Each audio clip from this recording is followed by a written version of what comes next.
My name is Melissa Reynolds, and on the night of my 18th birthday, while most teenagers were receiving cars, parties, or at least a warm hug, I got something entirely different. An empty suitcase placed on my bed and a 2-week deadline to find somewhere else to live. In that moment, staring at that open luggage on the childhood bedspread I'd had since I was 9, I realized my family had never intended to support me the same way they supported my younger sister Amber. Today, 10 years later at 28, I sit in my apartment in Portland, watching from a distance as my sister, now 26, continues living comfortably in the bedroom next to our parents without any mention or expectation that she should leave. Amber has never had to struggle for basics like I did. She's never known the fear of not having enough money for rent, or the humiliation of asking strangers for help when your own parents refuse to support you. Before I tell you how this difference in treatment shaped our lives in ways neither of us could have predicted, drop a like and subscribe to hear how one woman's journey from family rejection to independence revealed the true meaning of success and self-worth. Growing up in the Reynolds household in Springfield, Massachusetts meant understanding that expectations weren't just high. They were different for each child. My parents, Thomas and Elizabeth Reynolds, had built their middle-class lives on traditional values and rigid ideas about responsibility and success. My father worked as a regional manager for a retail chain, while my mother taught 4th grade at the local elementary school. From the outside, we appeared to be the perfect American family. Regular church attendance, family dinners, and matching outfits in our Christmas card photos. But behind our front door, a complex system of double standards had been established since my earliest memories. While Amber received patience, understanding, and endless second chances, I was held to unattainable standards that seemed to shift whenever I came close to meeting them. When I brought home A- grades, the conversation centered on what prevented me from achieving a perfect A. When Amber brought home C's, my parents celebrated her effort and improvement. Melissa needs structure, my mother would explain to concerned relatives or teachers. She thrives with firm boundaries. Meanwhile, Amber was sensitive and creative, labels that afforded her the freedom to miss curfews, leave her responsibilities unfinished, and express emotions I wasn't allowed to show. This conditioning shaped every aspect of my development, from my obsessive study habits to my inability to ask for help when I truly needed it. I became self-sufficient out of necessity rather than choice, learning early that relying on my parents would only lead to disappointment and criticism. My father's favorite phrase during my teenage years was, "The real world doesn't give handouts, Melissa." The irony that Amber received nothing but handouts wasn't lost on me, but pointing this out only earned me lectures about jealousy and ingratitude. So I learned to keep my observations to myself, focusing instead on building the independence I knew I would need once I turned 18. I started working at 16, balancing school and a part-time job at a local cafe, while maintaining the perfect grades my parents demanded. I saved every dollar possible, sensing that my time in the family home was limited in a way that Amber's wasn't.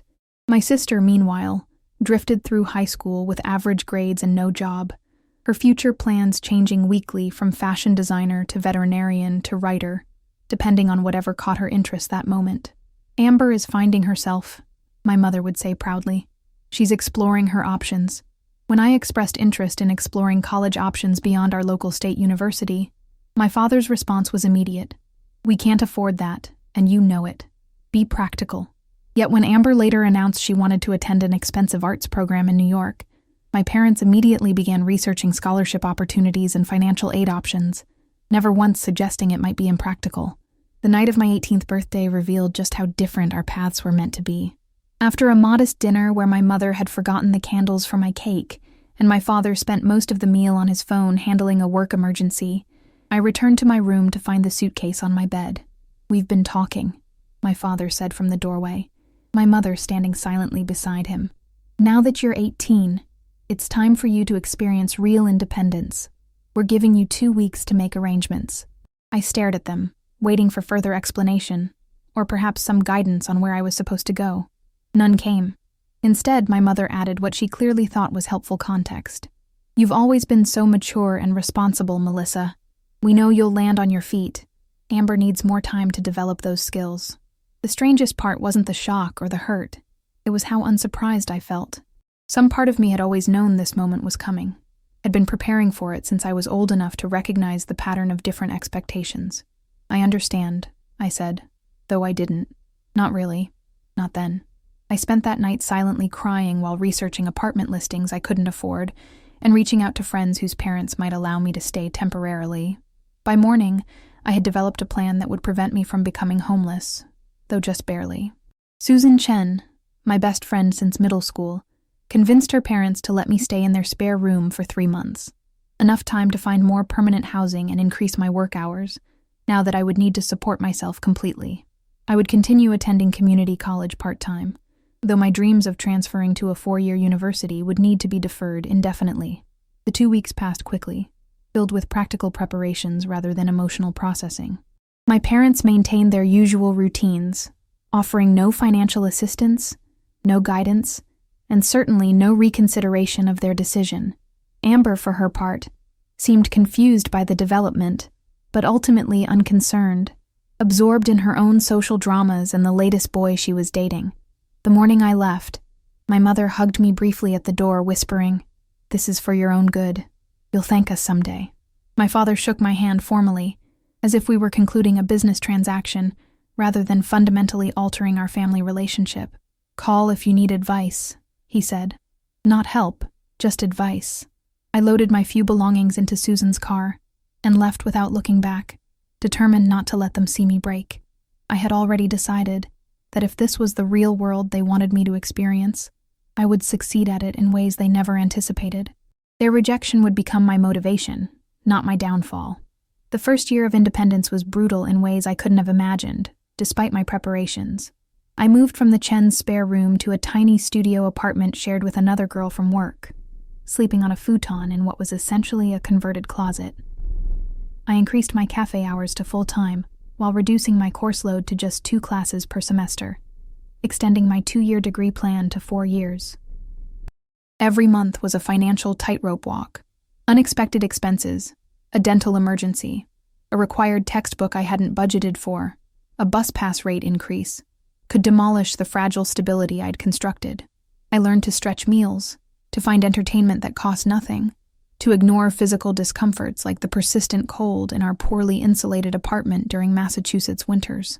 Through it all, I maintained weekly phone calls with my parents, brief conversations where I never revealed my struggles or asked for help. When they asked how I was doing, my answer was always the same: "I'm managing just fine." My pride wouldn't allow for anything else. During those calls, I'd learn about Amber's latest adventures, the summer creative writing program they were helping her attend, the car they'd purchased for her 19th birthday, the tuition they were contributing toward her fashion courses at the local community college.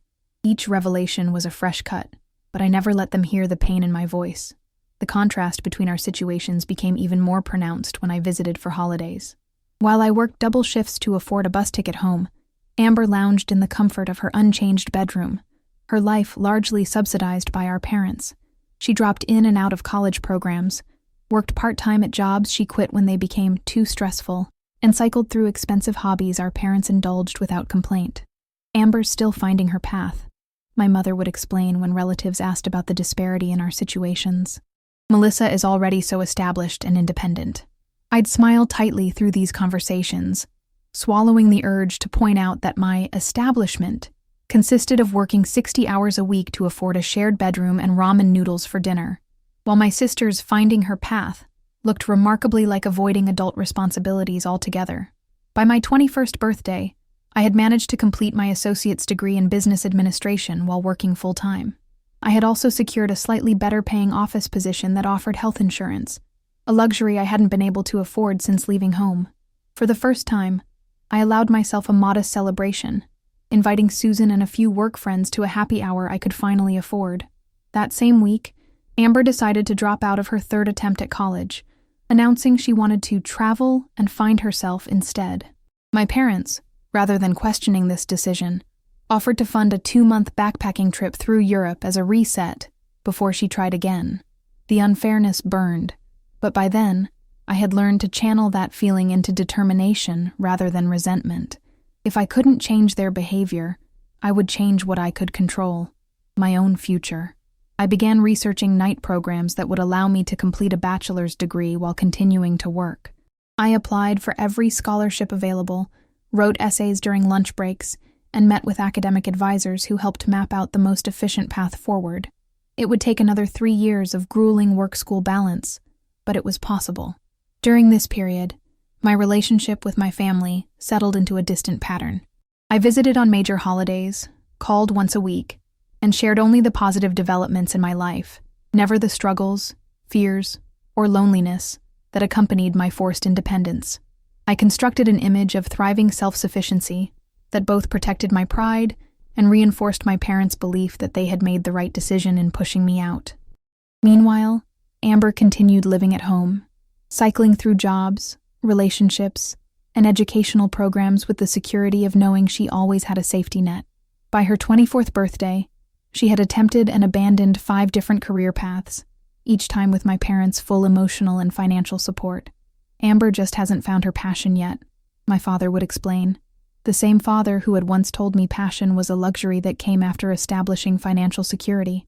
The turning point in my carefully constructed life came during my final semester of night school, when I was offered an entry-level marketing position at a tech startup in Portland, Oregon. The salary was modest, but significantly better than what I was making, and the company offered tuition reimbursement that would help with the student loans I'd accumulated. When I announced my plans to move across the country, my parents reacted with surprise rather than support. "But you've built your whole life here," my mother said, seemingly forgetting that they had forced me to build that life alone, from scratch, at 18. "Oregon is so far away," my father added. "What if something happens and you need help?" The irony of their sudden concern about my well-being after years of enforced self-reliance was almost laughable. Almost. "I'll manage," I said, using the same phrase I'd been offering them for years. I always do. The move to Portland represented more than a career opportunity. It was freedom from the constant reminder of what I hadn't been given, what Amber continued to receive without appreciation or effort. 3,000 miles of distance meant I could reduce my visits to once a year at Christmas, replacing weekly phone calls with monthly emails that summarized my professional achievements without revealing my personal struggles. In Portland, I discovered something unexpected: community. Without the shadow of family inequity hanging over me, I began building friendships based on mutual support, rather than careful self-protection. I found mentors at work who recognized my drive and work ethic, offering guidance and opportunities I'd never had access to before. By 25, I had been promoted twice, completed my bachelor's degree, and moved into my own one-bedroom apartment, small and simple, but entirely mine. For the first time, I allowed myself to decorate a space according to my preferences rather than necessity, to purchase items because I wanted them, rather than merely needed them. The security I'd fought so hard to achieve finally allowed for small indulgences: a weekend yoga class, occasional dinners out with friends, a modest emergency fund that let me sleep without anxiety. Meanwhile, life continued unchanged for Amber. At 23, she was still living in her childhood bedroom, working part-time at a boutique that accommodated her tendency to call in sick whenever she felt overwhelmed. She had most recently decided she wanted to become a life coach, a career my parents enthusiastically supported despite her lack of life experience or professional qualifications. "Amber has always been so intuitive about people," my mother told me during one of our infrequent phone conversations. "She just needs the right opportunity to showcase her talents." I bit my tongue, swallowing the observation that opportunities rarely arrive without effort, a lesson I had learned through necessity rather than choice. As my career in Portland flourished, I began building the life I had always wanted but never believed I could have. I developed a small but solid circle of friends who understood the value of reliability and reciprocity. I started dating Adam, a software engineer who had also built his success from humble beginnings and appreciated my independence rather than being threatened by it. By 27, I had saved enough for a down payment on a small condo, a milestone that seemed impossible when I was struggling to afford ramen noodles in my shared apartment just a few years earlier. When I called my parents to share the news, their response was predictably underwhelming. "That's nice, dear," my mother said, before quickly transitioning to more pressing news. "Did we tell you Amber has been asked to contribute to a local lifestyle blog? They're not paying her yet, but it's such great exposure." That same month, Amber had moved from her childhood bedroom to the finished basement of our parents' house, a lateral move that my parents presented as significant progress toward independence, despite the fact that they were still covering her expenses, cooking her meals, and doing her laundry at age 25. The contrast between our lives had become so stark that it was almost comical. While I was managing a team at work, making mortgage payments, and building a substantial retirement fund, my sister was being celebrated for occasionally remembering to take out the trash or contributing a small portion of her boutique paycheck toward household groceries. The defining moment that crystallized everything about our different paths came last Christmas, when I flew home for my annual visit. At dinner with extended family, my aunt asked Amber about her plans for the future. "I'm thinking about maybe going back to school again," Amber said vaguely, "or maybe starting a YouTube channel about sustainable fashion. I'm still exploring my options." My mother nodded encouragingly. "Amber has so many talents. It's just a matter of finding the right fit." Then my aunt turned to me, asking about my life in Portland. Before I could answer, my father interjected, "Melissa has always been the practical one. Not everyone needs to follow conventional paths like she did." The implication was clear. My stability and success were somehow less valuable than Amber's perpetual exploration, my independence less interesting than her continued dependence. In their eyes, I had done what was expected, while Amber remained full of untapped potential and possibilities. That night, lying in the guest room that had once been my bedroom, converted within months of my departure, I had a revelation that would forever change how I viewed my family dynamic. My parents hadn't just treated us differently. They had needed us to be different to fulfill their own narrative about parenting and success. They needed Amber to remain dependent to validate their importance in her life. They needed me to be independent to validate their belief that tough love produces resilience. Each of us had been assigned a role in their story long before we were old enough to choose our own paths. The realization was both liberating and heartbreaking. I had spent years feeling rejected and less loved, when in reality, my parents were simply incapable of seeing either of us clearly. They saw only the versions of us that fit their predetermined narratives. As I flew back to Portland after that visit, I made a decision that would transform my relationship with my family. I would no longer measure my worth through their recognition or compare my journey to Amber's. I would acknowledge the inequity without letting it define me.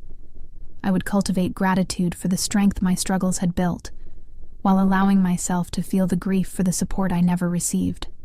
Today, at 28, I'm flourishing in ways my 18-year-old self could never have imagined. I've recently been promoted to marketing director. My relationship with Adam has deepened into a partnership based on mutual respect and shared values, and I've built a life rich with meaningful connections and purpose. Amber, now 26, continues living in our parents' basement, still finding herself with their unwavering emotional and financial support. Last month, she announced her newest passion, opening an online crystal shop, which my parents immediately offered to fund as a business investment. When friends ask if I resent my sister or my parents for the stark disparity in our treatment, my answer surprises them. I'm grateful for the path I was forced to walk. This isn't to say my parents made the right choice, or that I don't sometimes wonder how different my life might have been with their support. But the truth is, being kicked out at 18 while watching my sister remain comfortably dependent into her late 20s taught me lessons about resilience, self-reliance, and determination that have shaped me into someone I'm proud to be. I learned to distinguish between what I want and what I need, to find joy in hard-earned achievements rather than handed opportunities, to build relationships based on genuine connection rather than obligation. I discovered strengths I never knew I possessed, and possibilities I might never have explored if comfort had been available. Most importantly, I learned that family dynamics don't have to define your future, that inequity doesn't have to become identity, and that sometimes the greatest gift is being forced to discover your own capacity for growth and success without a safety net. Would I treat my own children the way my parents treated me? Absolutely not. Would I change my past if I could? That question is more complicated than it seems. The hardships shaped me, but they weren't necessary for my development. I could have learned independence without abandonment, responsibility without rejection. What I know with certainty is this: being kicked out at 18 while watching my sister stay until 26 wasn't fair, but fairness isn't always the most important measure of experience. Sometimes the least fair path leads to the most meaningful destination. As I prepare for a future that now includes possibilities like graduate school, home ownership, and perhaps someday children of my own, I carry with me both the scars of inequity and the strength it helped me build. I maintain a relationship with my family that is cordial but boundaried, loving but limited. And when I look at Amber, still dependent, still searching, still waiting for life to reveal her purpose, I feel neither superiority nor resentment, but a complicated empathy. She too was shaped by our parents' unequal treatment, confined to a role of perpetual childhood that has limited her growth as surely as premature independence accelerated mine. We are both products of the same flawed system, navigating different disadvantages on different timelines. Her struggles with independence are just beginning as she approaches 30, while mine are well behind me. The inequity continues, but my response to it has transformed. These days, when well-meaning friends suggest I should confront my parents about their unequal treatment, I simply smile and change the subject. The validation I once desperately sought from them is now something I give myself. The recognition they couldn't provide has come from mentors, friends, and my own achievements. I no longer need them to acknowledge what happened or apologize for their choices. I've made peace with the fact that some questions don't have satisfying answers, that some parents never develop the self-awareness needed to recognize their own patterns, and that forgiveness doesn't require their participation or understanding. The empty suitcase they placed on my bed 10 years ago was both a rejection and an opportunity, both an ending and a beginning. What they intended as punishment became preparation for a life they couldn't have imagined for me, one built on my terms rather than theirs. So if you're facing family inequity of your own, if you're the one who was held to impossible standards while watching siblings receive endless chances, if you're struggling to understand why the rules were different for you than for everyone else, know this: your worth isn't determined by their treatment of you. Your potential isn't limited by their inability to see it. Your future isn't defined by their unequal investment in it. Sometimes being forced to build your life without a safety net means you build it stronger than anyone expected, especially yourself. Last summer, something unexpected happened that forced both my sister and my parents to confront the reality of our family dynamic in ways none of us could have anticipated. After years of comfortable dependence, Amber's carefully constructed bubble was about to burst, and I found myself in the strange position of watching from 3,000 miles away as the patterns established a decade earlier began to unravel. It began with a health scare for my father. At 58, he had always seemed invincible, the steady provider, the unwavering decision-maker, the man who believed structure and tough love were the foundations of proper parenting, until the day he collapsed during a routine morning jog, his heart temporarily failing before paramedics revived him on the sidewalk 3 blocks from home. The triple bypass surgery that followed was successful, but sobering, forcing my parents to confront both mortality and finances in ways they had been avoiding. My father would need to take early retirement, significantly reducing their household income. My mother, who had scaled back to part-time teaching years ago to help Amber with her projects, would need to return to full-time work. And most disruptively, they would need to downsize from the family home to a smaller condo that required less maintenance and cost less to own. The implications for Amber were immediate and unprecedented. For the first time in her 26 years, the safety net was fraying. Not disappearing entirely. They weren't putting a suitcase on her bed as they had done to me, but changing in ways that would require her to finally step toward genuine independence. I learned about all of this through a series of increasingly frantic calls from my mother, who had suddenly developed an unprecedented interest in my life experiences. "Melissa," she said during our 3rd conversation that week, "you've always been so good with budgeting. How exactly did you manage when you first moved out?" The question took me aback, not just because it acknowledged my struggles for perhaps the first time, but because it revealed how completely my parents had avoided thinking about what they had put me through. 10 years later, they were only now wondering how an 18-year-old with no financial support had survived. "Why do you ask?" I responded, though I already knew the answer. "Well, with your father's medical bills and the move to the condo, we've been talking with Amber about her contributing more to her own expenses," my mother explained. "She's finding the conversation challenging." I bit back my first response, which would have been to point out that contributing more was a strange way to frame what should have been basic adult responsibility at 26. Instead, I asked the question that revealed exactly how differently they were handling Amber's transition. "What exactly are you expecting her to cover?" "Well," my mother hesitated, "we thought she could start paying for her own cell phone, and maybe contribute $200 toward household expenses each month." I almost laughed out loud. At 18, I had been expected to cover rent, utilities, food, transportation, medical expenses, education costs, and everything else without warning or assistance. At 26, Amber was being asked to pay her phone bill and chip in less than what many teenagers give their parents from part-time jobs. That seems reasonable, I said neutrally, swallowing the comparison that burned in my throat. She says it's impossible on what she makes at the boutique, my mother continued. She's worried she'll have to give up her ceramics class and her monthly facial package.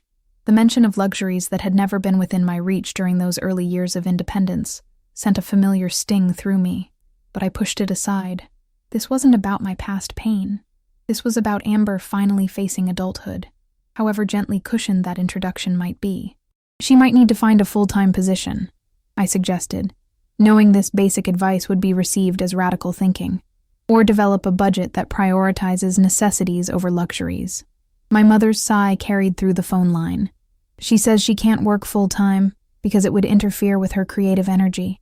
And you know Amber has always been sensitive about her appearance. The skincare treatments aren't really optional for her mental health. I closed my eyes, counting silently to 10 before responding. What are you planning to do? That's why I'm calling you, my mother admitted. Your father and I thought perhaps you could talk to her. Explain how you managed. She might listen to you since you've been so successful with independence. The irony was almost too much to bear. After years of being compared unfavorably to Amber's creativity and sensitivity, I was now being held up as the model of successful adulting, but only because it served their immediate need to reduce their financial support without triggering a complete meltdown from my sister. I'll think about it, I said, neither committing nor refusing, but I'm not sure I'm the right person for this conversation. After hanging up, I sat in my Portland apartment, staring out at the view I had worked so hard to afford, trying to process the complex emotions the call had triggered. Part of me, the still wounded 18-year-old part, wanted to refuse involvement entirely. Let them figure out the mess they had created with their decade of enabling behavior. Let Amber face the harsh realities I had confronted without the buffer of gradual transition or continued partial support. But the adult I had become recognized something my wounded younger self couldn't. Amber was as much a victim of our parents' dysfunctional parenting as I had been, just in a completely different way. Where I had been forced into premature independence, she had been trapped in perpetual dependence. Where I had struggled with too little support, she had been smothered by too much. Different damages, but damages nonetheless. I called Adam, explaining the situation and my conflicted feelings about getting involved. You don't owe them this, he said immediately, understanding as always. Your parents created this situation, and Amber has chosen to remain dependent. That's not your responsibility to fix. I know, I agreed, but I keep thinking about Amber. She never developed the skills I was forced to learn. She never had the chance to discover her own resilience because she was never allowed to fail or struggle. Is that really her fault? Adam was quiet for a moment. So what are you thinking? I'm thinking I might be able to help. Not for my parents, but for Amber. Not by doing what they want, which is basically to convince her that minor discomfort is unbearable hardship, but by offering her something they never gave either of us. Honest guidance without agenda. That evening, I did something I rarely initiated. I called Amber directly. Our relationship had always been complicated by the inequity of our treatment, making conversations stilted and superficial. We remained locked in the dynamic established in childhood. She, the favored but fragile one, me, the responsible but overlooked one, never quite seeing each other clearly through the distorted lens of our parents' expectations. Melissa? She sounded surprised to hear from me. Is everything okay? Everything's fine, I assured her. I just wanted to check in. Mom mentioned Dad's health issues and the planned move. That's a lot of change all at once. Amber sighed dramatically. It's been completely overwhelming. Dad's being totally unreasonable about everything, and Mom keeps talking about financial reality, like I don't understand basic math. They're suddenly expecting me to magically become completely self-sufficient overnight. I bit my tongue, resisting the urge to point out that contributing $200 monthly was hardly complete self-sufficiency, or that 26 was well past the point where financial independence should be magical rather than expected. What are you thinking about doing? I asked instead, keeping my tone neutral. I don't know, she admitted. her voice smaller now. "The boutique doesn't pay enough for what they're asking, but I can't just find a better job overnight. No one wants to hire someone with my kind of experience."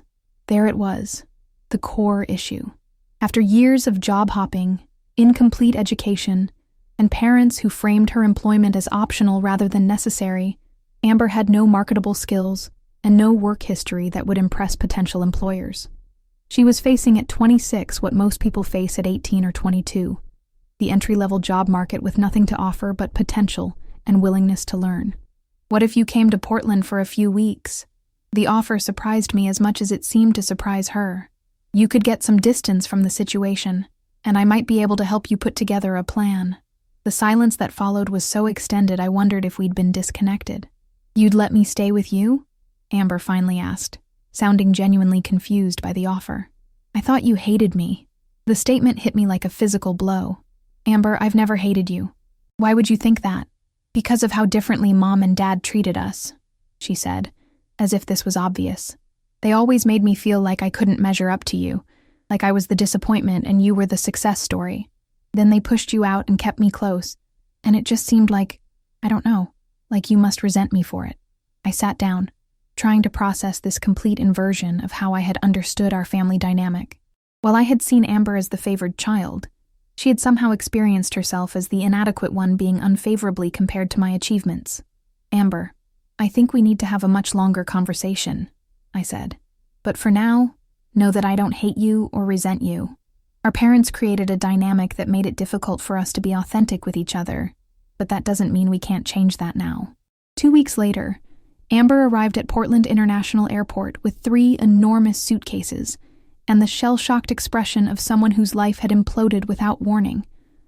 I had taken a week off work to help her navigate this transition, though I still wasn't entirely sure what that would entail or how receptive she would be to guidance from the sister she had apparently believed hated her for years. The first evening was awkward, our conversation sticking to safe topics like her flight, my apartment, and the Portland weather. We moved around each other cautiously, like strangers forced to share space rather than sisters with shared history. It wasn't until the second day, over coffee at my kitchen table, that we finally breached the surface of meaningful conversation. "Why did you offer to help me?" Amber asked suddenly, interrupting my explanation of Portland's public transportation system. "After everything, why would you want me here?" I set down my coffee mug, considering my response carefully. This was the opening I had been waiting for, but it required delicate navigation. Too harsh a truth might shut down communication entirely. Too gentle an approach would miss the opportunity for genuine understanding. "Because despite everything that happened between us, you're my sister," I began, "and because I think our parents did both of us a disservice, just in completely different ways." Amber's expression was guarded but curious. "What do you mean?"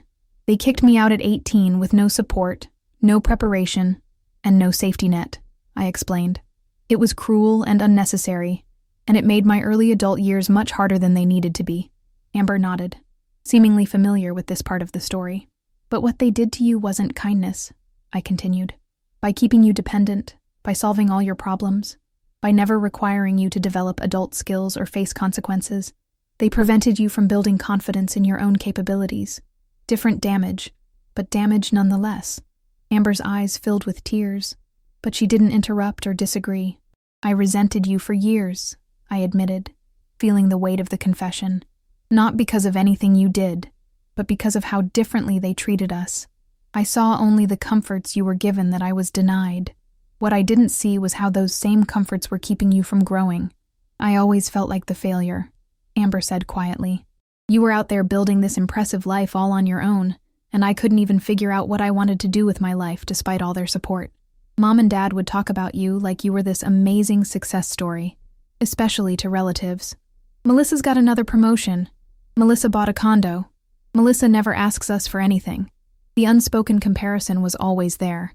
The revelation that my parents had used my forced independence as a measuring stick against Amber was another piece of the dysfunctional puzzle clicking into place. They had created a no-win situation for both of us.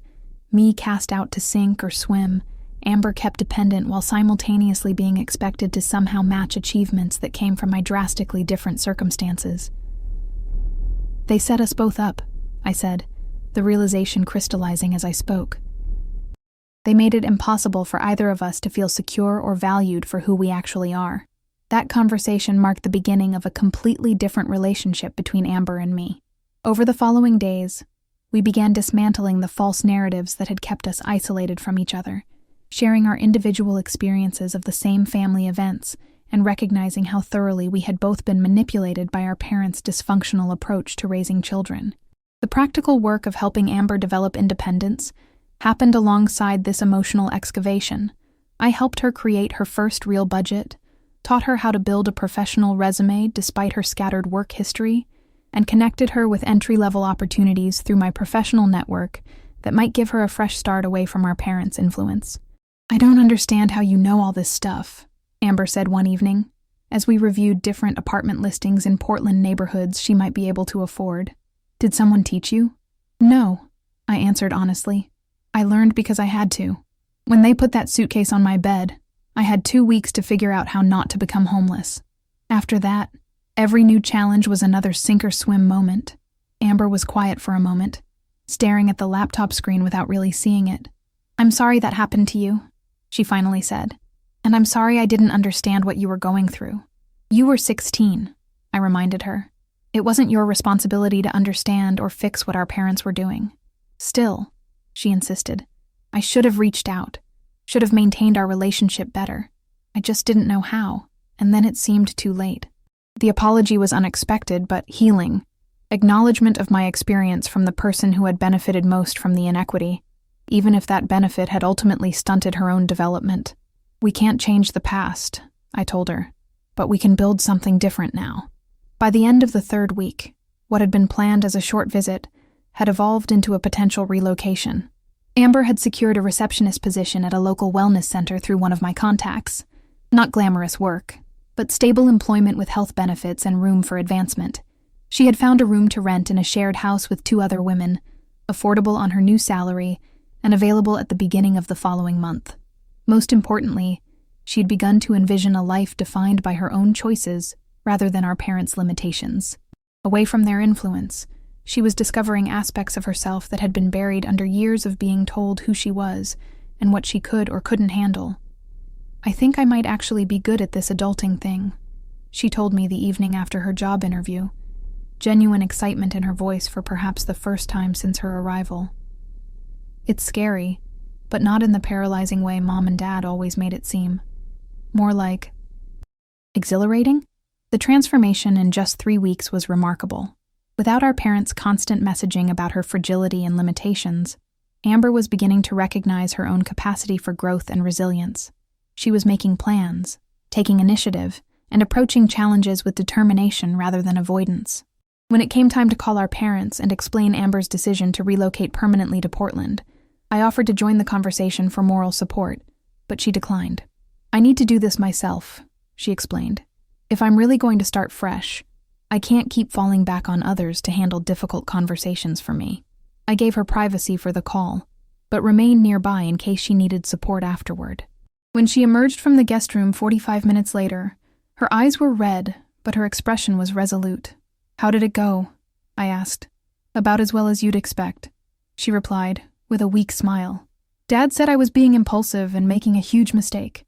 Mom cried and said I was abandoning them when they needed me most. They both implied that I'd come crawling back within a month when I couldn't handle real independence. And how do you feel about that?" Amber took a deep breath. "For the first time in my life, I don't actually care what they think I can or can't handle. I know I can do this, with or without their belief in me." The pride I felt in that moment wasn't just sisterly affection. It was recognition of genuine courage. Standing up to family narratives is one of the hardest forms of self-advocacy, especially when those narratives have shaped your entire sense of identity and capability. "This isn't about proving them wrong," Amber continued.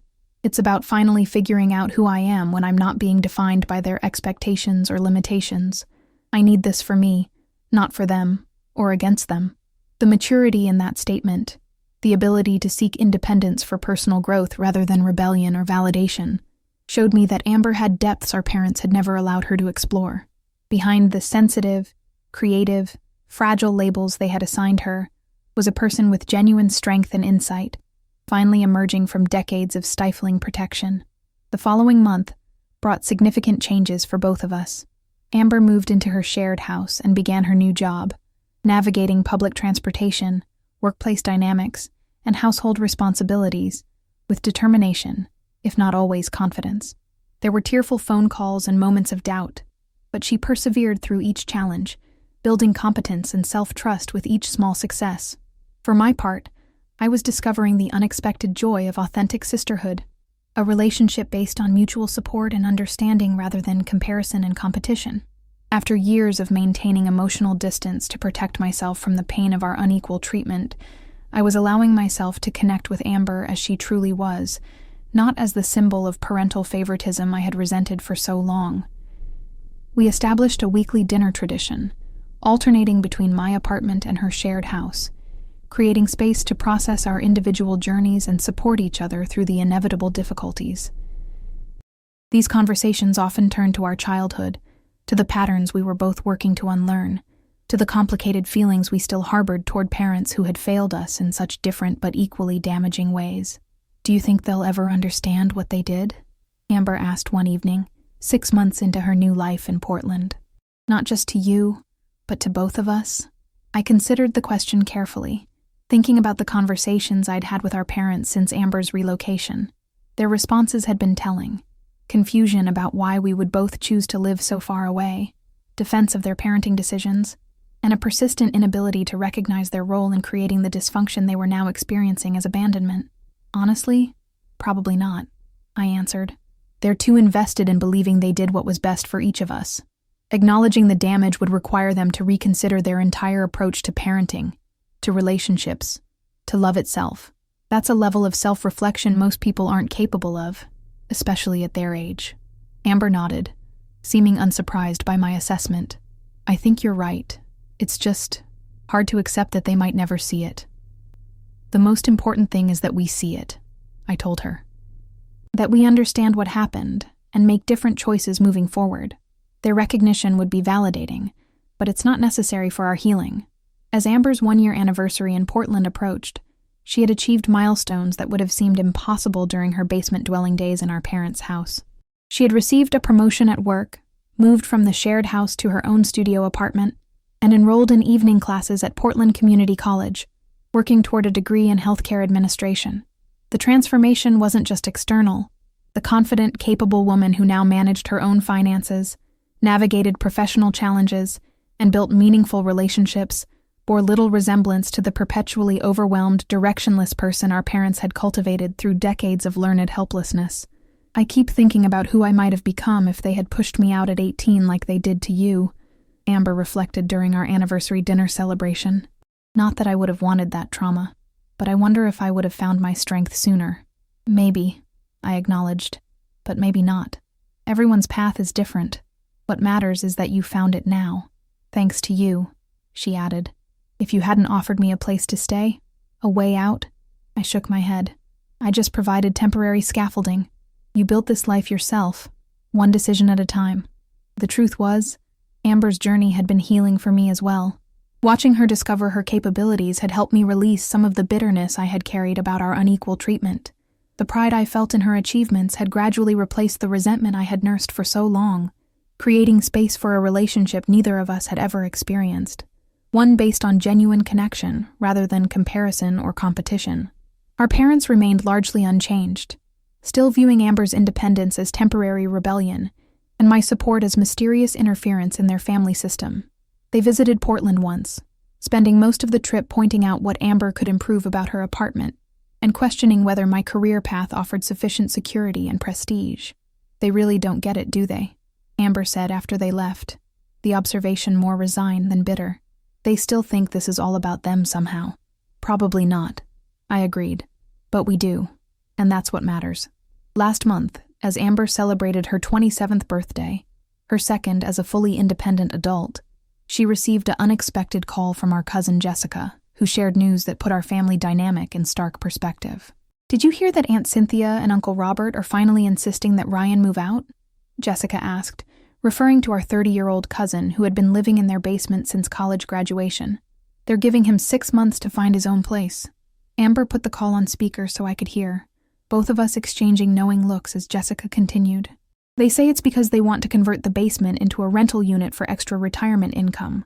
But everyone knows it's really because Ryan has been completely stagnant for years.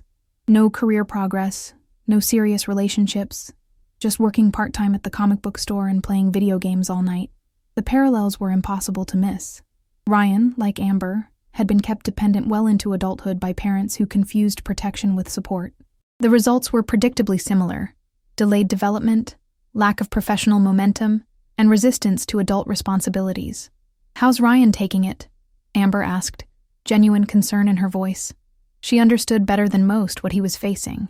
"Not well," Jessica admitted. "He keeps saying they're being unfair, and that 6 months isn't enough time to completely change his life.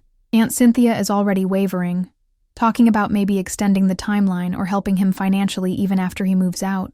After the call ended, Amber and I sat in thoughtful silence, both recognizing the pattern that had nearly claimed her future, as it was currently claiming Ryan's. "I should reach out to him," Amber finally said. "Not to lecture, but to offer support from someone who's been there. The transition is terrifying when you've never had to be truly independent before." The offer revealed how far Amber had come. From someone who needed rescue to someone capable of extending help to others facing similar struggles. The compassion in her suggestion was free from judgment or superiority, reflecting genuine understanding of the fear and inadequacy that accompanies forced independence after prolonged dependence. "That's a great idea," I agreed. "You understand what he's going through in ways I never could, since my transition was so different." Amber nodded, already composing a message to Ryan on her phone. "The crazy thing is, if our parents hadn't had their financial crisis, if they hadn't needed to downsize and reduce expenses, I might still be living in their basement right now, still believing I couldn't handle independence, still waiting for my life to somehow magically begin without having to take any uncomfortable steps forward." The observation was powerful in its self-awareness. Where I had been forced into premature independence by parents who confused abandonment with character building, Amber had been trapped in extended adolescence by the same parents confusing protection with love. Different methods, same fundamental failure to provide what each of us actually needed. Gradual, supported growth toward healthy adult autonomy. Today, as I approach 30 and Amber nears 28, we've both found peace with our unconventional paths to independence. My forced early launch gave me a decade head start on career building and financial security, while Amber's delayed independence gave her perspective and appreciation that I sometimes lack when facing life's challenges. We've learned to see our different experiences not as sources of division, but as complementary strengths. Where I can be too self-sufficient, reluctant to ask for help even when appropriate, Amber remains skilled at building community and seeking support. Where she sometimes lacks confidence in her decisions, I can offer the certainty that comes from years of independent choice-making. Together, we're helping each other balance self-reliance with connection, independence with interdependence. Our parents remain largely unchanged, still viewing our life choices through the distorted lens of their own needs and narratives. They don't understand the bond we've formed, or the healing we've found in supporting each other through different stages of the same fundamental journey toward authentic adulthood. But their understanding isn't necessary for our growth. We've learned perhaps the most valuable lesson from our unequal treatment, that family isn't defined by biology or shared history alone, but by the choice to see each other clearly, to support each other genuinely, and to celebrate each other's authentic development without agenda or condition. The sister who was once the symbol of everything I was denied has become one of my greatest sources of joy and connection. The sister who once believed I hated her for her preferential treatment now understands that we were both victims of a dysfunctional system neither of us created or deserved. Being kicked out at 18 while watching my sister stay until 26 wasn't fair, but it led us both to insights and growth we might otherwise never have found. It taught us that family relationships, like all relationships, require constant examination and renegotiation as we evolve into our authentic selves. It showed us that the most meaningful connections are built not on obligation or role fulfillment, but on genuine seeing and conscious choice. Most importantly, it revealed that sometimes the most damaging family dynamics can, with work and willingness, transform into the most healing relationships, not because the original wound disappears, but because we learn to draw wisdom and connection from even our most painful experiences. So if you're the one who was pushed out while watching siblings receive endless support, or if you're the one who was kept dependent while watching siblings achieve independence, know this: your family's treatment doesn't define your worth or limit your potential. The path that was chosen for you isn't the only path available to you. And sometimes, the greatest family bonds are those we rebuild intentionally after recognizing and healing from the damage of unconscious patterns. Your story isn't finished. Neither is your relationship with siblings who experienced a different version of the same dysfunctional system.